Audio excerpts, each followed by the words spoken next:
y tenemos que ir hilvanando cada una de estas aristas. Oye, ¿qué te parece si escuchamos lo que dijo al respecto Adelante. justamente el senador Armenta? Oye, me parece gravísimo también, pero creo que anda envalentonado, porque si ya el presidente López Obrador en la mañanera lo hace, él en su papel de presidente de la mesa directiva del Senado, pues que es un cargo importante, desde la Cámara Alta del Poder Legislativo en México, referirse de senador a senador como el senador muerte, wow, me sorprendió. Y bueno, quiero compartir contigo este video para luego compartir reflexiones al respecto. Lo primero que quiero comentar es el repudio, el rechazo contundente a las expresiones del senador Graham. El senador Graham, que es considerado un héroe en Estados Unidos, allá consideran héroes a los que matan. Son héroes a los que van a invadir a otros países y matan. Esos son los héroes de ese país. Es un abogado que defiende la intervención militar. Litigan. Es un abogado internacionalista que litiga y justifica jurídicamente la muerte con las armas estadounidenses. Por eso es que no podía pensar de otra forma un litigador de la muerte, el senador Graham, y por eso sigue en este nado sincronizado comunicacional que tienen los congresistas, que repudiamos, rechazamos en México, queriéndonos endosar el problema del fentanilo, cuando el 70% del fentanilo que ingresa a Estados Unidos, ingresa, el 75% ingresa por Canadá. Lo que no dice este abogado de la muerte, abogado militar, senador, congresista, lo que no dice es que ellos envían, su gobierno envía sus empresas, las empresas que él como abogado de la muerte litiga a favor de la industria militar. Lo que no dice es que ingresan de manera ilegal a México 200,000 armas al año, con las que se protege a los grupos delictivos que cuidan el 25% del flujo de sustancias con las que se produce el fentanilo y llegan a Estados Unidos. Eso no lo dice. Pues ahí están las palabras fuertes, duro y a la cabeza del senador Armenta, que, oye, me parece que no deja mono o títere con cabeza, abogado de la muerte o el senador muerte, habla del fentanilo que ingresa a Estados Unidos como responsabilidad del mismo Estados Unidos, habla también del tráfico ilegal de armas que desde Estados Unidos entran a México, y lo más importante, el beneficio que tiene este senador Lindsey Graham, que es un viejo lobo de mar en la política de Estados Unidos y que si le das tantita ventaja te come, con las corporaciones que lucran con las armas. Es decir, que esto de la democracia y la preocupación por cómo el fentanilo nos está matando, en realidad es la justificación que le permite a él, a su vez, pues seguir lucrando, haciendo cabildeo y sirviendo a intereses de las corporaciones. Tocayo, ¿qué piensas al respecto? Coincido de entrada contigo, fue una declaración fuerte de Armenta. Yo creo que se habían tardado, sinceramente. Por ahí hubo una discusión, un debate en Twitter entre Monreal y Creushow. Por ahí discutieron algo, intercambiaron puntos de vista, pero me parece que sí era necesario que el Senado de la República, incluso la Cámara de Diputados, salieran precisamente a respaldar, si no al presidente como tal, sí al gobierno de México, ante esta andanada de críticas y señalamientos provenientes efectivamente de un hipócrita, y perdón que lo diga así de claro, pero Hablamos de un personaje que forma parte de este complejo militar industrial que durante más de 30, 40 años ha implementado la guerra como una estrategia económica y como una estrategia precisamente para imponer la hegemonía de los Estados Unidos y de un sistema financiero que hoy por hoy sigue empobreciendo a las mayorías y beneficiando a un pequeño grupo en donde, por cierto, y aquí es donde lo ligo, está precisamente los dueños, los socios, los aliados de la industria farmacéutica. Entonces llega un momento en que en que las dos áreas se tocan, desde aquellos que están involucrados directamente en la producción y distribución de las y venta de las armas y los que están involucrados en el diseño, distribución y producción de medicamentos, analgésicos, opioides y que posteriormente resultan ser ilegales, pero que ya crearon su ambiente y su mercado de consumo. Entonces me parece que Lindsey Graham efectivamente me recuerda mucho, pero ojo, tocayo, también es el librito de manual de la derecha en el mundo. Es decir, lo vimos en Brasil, lo vimos en Perú, lo vimos en Bolivia, lo vimos en Argentina, lo hemos visto también incluso en España, lo hemos visto también ¿en qué otro país lo recuerdo? Bueno, ahorita recuerdo otro más de Europa, en donde la derecha lo que hace es fingir que es defensora de instituciones, de conceptos como la democracia, fingir que está defendiendo un país, enarbolar banderas que tienen que ver con los derechos y demás. ¿Para qué? Para justificar sus ataques y sus acciones en contra de un gobierno, de un personaje que no sea afín precisamente a lo que ellos piensan y creen. A mí siempre me ha parecido absurdo por parte de los Estados Unidos, si uno revisa un poco de su historia desde que se aplicó la hoy ya caduca y totalmente obsoleta doctrina Monroe, pero que, caray, con qué salvajismo y con qué decisión la siguen imponiendo por parte de Washington. Pero llama la atención esta hipocresía.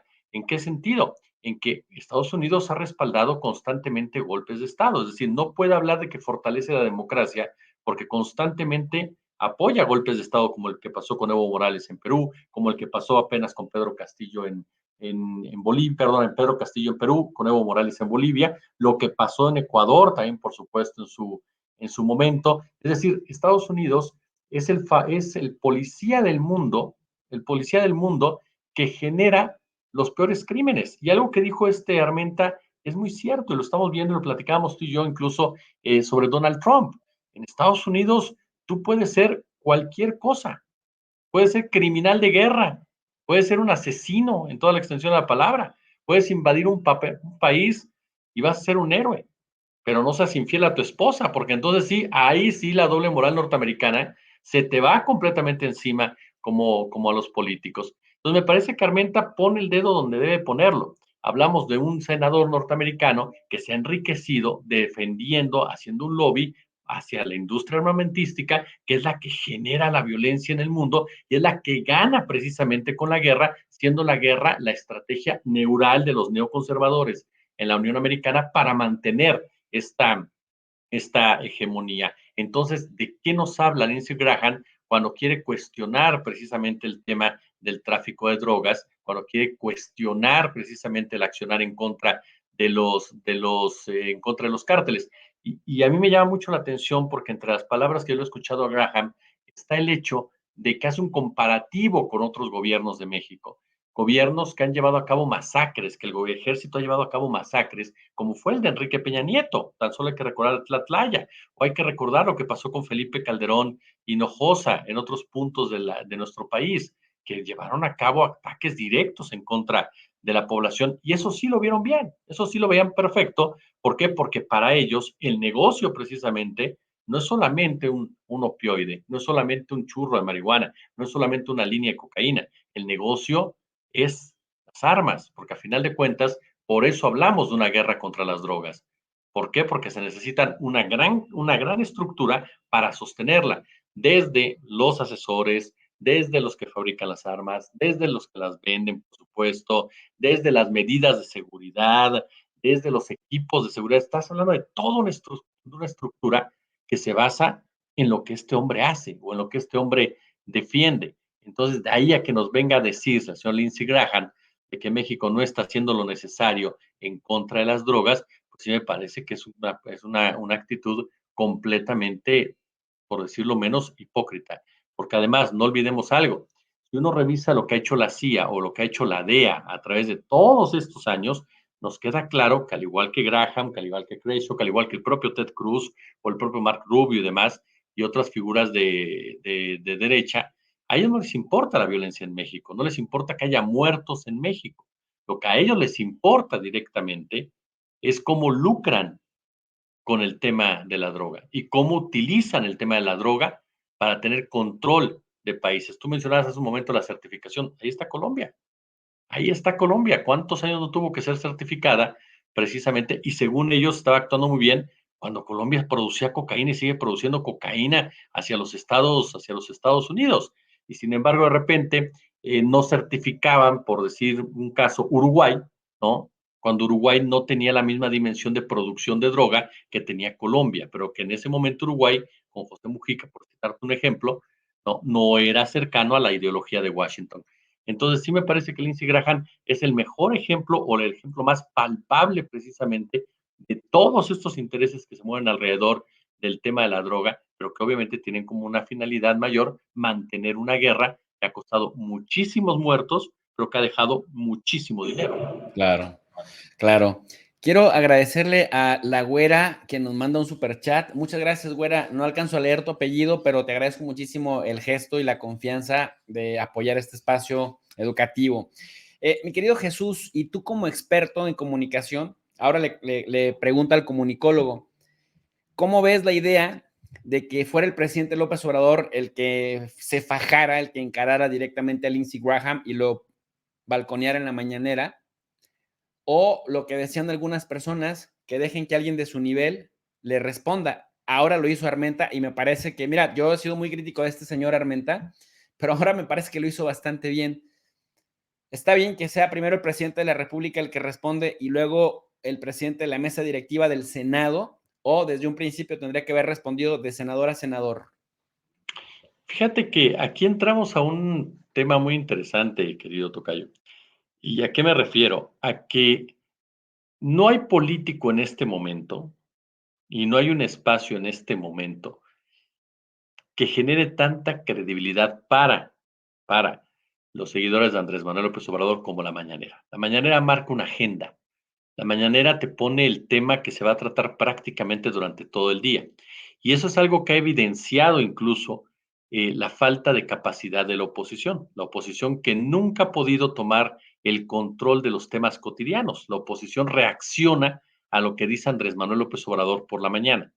Entonces, dimensionando ese papel, me parece que es hasta cierto punto lógico que el presidente de la República sea el primero en entrarle a este tipo de temas, porque sabe bien que la declaración más fuerte que va a existir, la declaración más contundente que va a existir, sobre todo la que va a generar mayor respaldo ciudadano, es la que él haga en ese momento.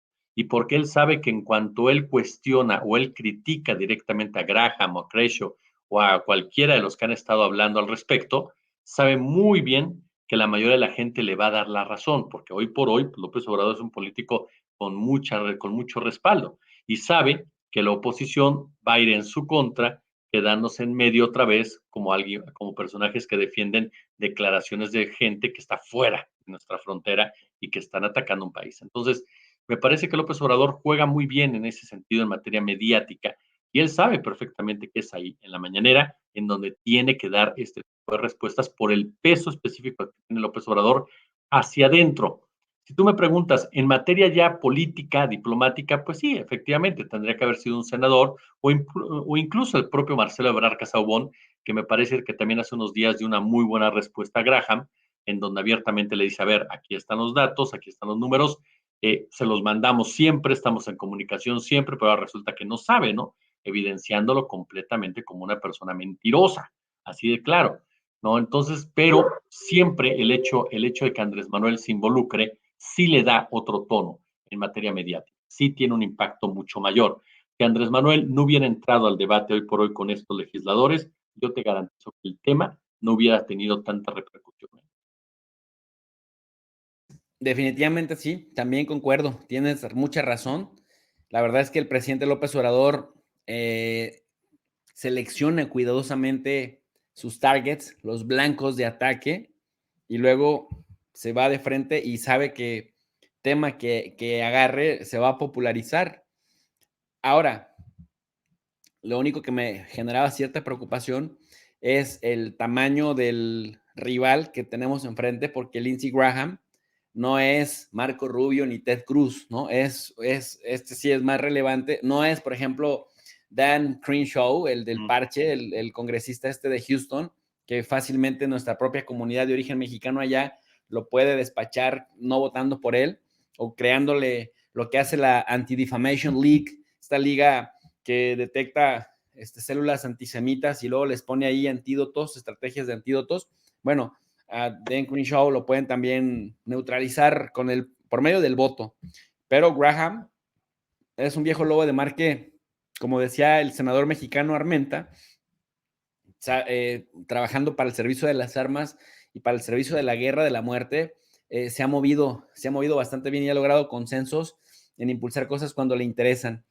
Pero bueno, también hay que contextualizar y decirle a nuestra audiencia que empiezan también en Estados Unidos en un proceso electoral en el que poco a poco se van a venir viendo envueltos muchísimos actores de la política y también ellos necesitan sus tesis orwellianas, su otro significativo para poder cuestionar al interior, ¿no? Que por ahí también va parte de su tirada y ya se viene el presidente en decirles, no me voy a quedar con las manos cruzadas. Mira, tocayo, no es por presumirte, pero lo quiero más bien compartir. En este libro, se llama La Agenda Internacional de México, Asuntos Ineludibles. Lo coordina Alejandro Anaya del ITESO, Guadalupe González González y María Celia Toro del Colegio de México. Y lo publica la editorial El Fondo de Cultura Económica y también el Colmex. Por acá se ve. Yo escribí un capítulo en este libro. Por aquí no sé si se alcance a ver. A ver, vamos a poner por acá, mira. El cabildeo mexicano en los Estados Unidos, la ruta multivías frente a la herencia política de Donald Trump, que más que hablar de la administración Trump, es como de esta forma de hacer política trumpista en Estados Unidos, demócratas y republicanos. Entonces, en este texto, yo propongo a la Cancillería mexicana y al presidente López Obrador, justamente en la página 126, propongo una ruta multivías de cabildeo. Y lo que yo propongo en la ruta multivías es que no solamente se faje y se encare de gobierno a gobierno, pues porque ahí hay una simetría muy grande, ¿no? Si solo se enfoca el presidente en estar respondiendo y se pone al tú por tú, le puede ir muy mal al gobierno mexicano. Sin embargo, que conste, este texto lo terminamos en el año 2020, pero en el contexto, apenas se publicó literal hace un par de meses, y en él yo digo lo siguiente, mira, y también te quiero pedir tu opinión, ¿no? Por ruta multivías, que es la que propongo que el gobierno mexicano utilice para neutralizar a los agresivos políticos estadounidenses, a los que yo le llamo del estilo trumpista, de agarrarnos de piñata, de discriminarnos, de menospreciarnos, de chingarse a nuestros migrantes, que ya estuvo suave. Digo, aquí la combinación de las variadas estrategias disponibles para influir en las decisiones del gobierno estadounidense que afectan los asuntos mexicanos. Punto número 1, el acercamiento directo entre gobiernos, principalmente en el nivel federal, pero también en el nivel estatal, sobre todo en los fronterizos. El cabildeo 2, el cabildeo tradicional mediante contrato de lobbies en Washington para que promuevan leyes antidiscriminatorias y anti-México. 3, la selección de aliados estratégicos, es decir, una inversión sustancial en los think tanks, en los centros de pensamiento de mayor credibilidad, que son los que publican estudios, pues que ahora hablen de los aspectos positivos de la relación bilateral. 4, una campaña intensiva en medios de comunicación masiva en la que se promueva una imagen positiva de México y lo mexicano con mensajes segmentados entre los diversos sectores de la población estadounidense. Y 5, una permanente y coordinada colaboración con la diáspora mexicana para la activa movilización de las bases, pues el cabildeo de la diáspora es indispensable como estrategia de influencia en Estados Unidos. Y bueno, finalmente llego a la conclusión. Voy a hacer una especie de spoiler, ¿no? Voy a spoilearme. De que cuando México se ha decidido con todo a detener o a impulsar una política en Estados Unidos, lo ha logrado. O sea, no somos tan chiquitos ni somos tan víctimas como incluso muchos de nuestros pinches analistas que tuvieron tanto tiempo voz en los medios de comunicación nos hicieron creer, y como muchos de nuestros académicos piteros, acartonados, que ellos dicen que enseñan en las universidades de más prestigio de nuestro país. Yo digo que históricamente siempre han hecho propaganda. Mira, y te pongo ejemplos concretos. Denise Dresser. ¿Qué le puede enseñar Denise Dresser a alguien en el ITAM? Puro odio. José Antonio Crespo, muy prestigioso, el CIDE y la chingada, pero vemos al tipo todo lleno de odio. María Marván, foxista. Todo el tiempo, parece Pedro Ferriz de Con en versión mujer.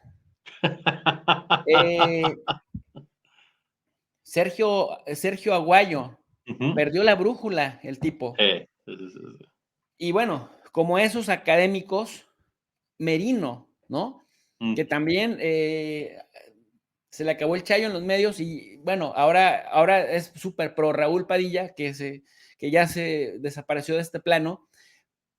Pero cuando te das cuenta que estos son nada más, tocayo, la punta del iceberg, y estos son los que históricamente nos enseñaban de la relación México-Estados Unidos, pues ahora sabemos pues por qué siempre en México se creó la idea de que somos los pobrecitos, de que todo el tiempo nos están pateando el pesebre, de que no hay nada más que hacer, de que somos víctimas de los Estados Unidos todo el tiempo.